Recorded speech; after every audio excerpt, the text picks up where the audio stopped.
Have you ever wanted to fly a heavenly airline, one that would soar above the clouds on the wings of Judeo-Christian values? That was the dream of Ari Marshall, creator of the Lords Airline. I had to go into little archives for this one. Luke travels. Born in Turkey, Ari Marshall had a dream to start his own airline, and he wasn't coming at this from no experience. Ari had some serious business acumen working for Pan Am and Air France, and even working for Aeroflot arranging charter flights. He began his dream in 1980, seeking investors to get his airline airborne. But after converting to Christianity, he adjusted his focus of his airline to be a religious carrier. He had support from Miami Rabbi Solomon Schiff, who thought the plan to launch the carrier would encourage more people to visit the Holy Land of Israel. The business plan was to fly direct, 3 times a week services from Miami to Tel Aviv. At the time, travellers to Jerusalem would have to fly up to New York or Montreal to catch a flight with El Al or Pan Am.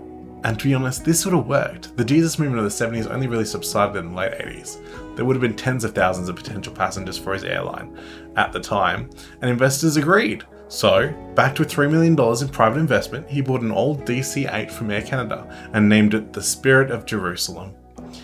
The plane was dedicated at a ceremony on the 20th of November 1985, with a rabbi in attendance, where the plane was doused with water from the River Jordan.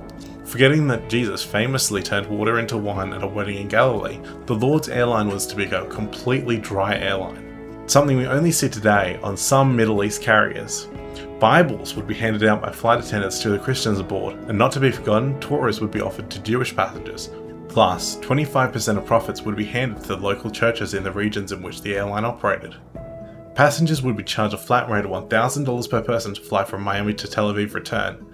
The FAA, however, was yet to be convinced. In November of 1985, they delayed action on the Lords Airline's request for an airline license, citing questions yet to be asked over key personnel, financing, and other issues. A planned Christmas launch for the airline was delayed till Easter, as FAA approvals were being delayed due to the re-inspection of all the nation's carriers at the time. Unfortunately, the Lords Airline never flew, and its DC-8 would later be sold to Holiday Airways in 1988. Curiously, this wasn't the first attempt to get a religious carrier off the ground. Christ is the Answer was an airline that converted a Convair 990A purchased from defunct Galaxy Airways. However, Christ is the Answer also never got into the air, and that plane was soon scrapped.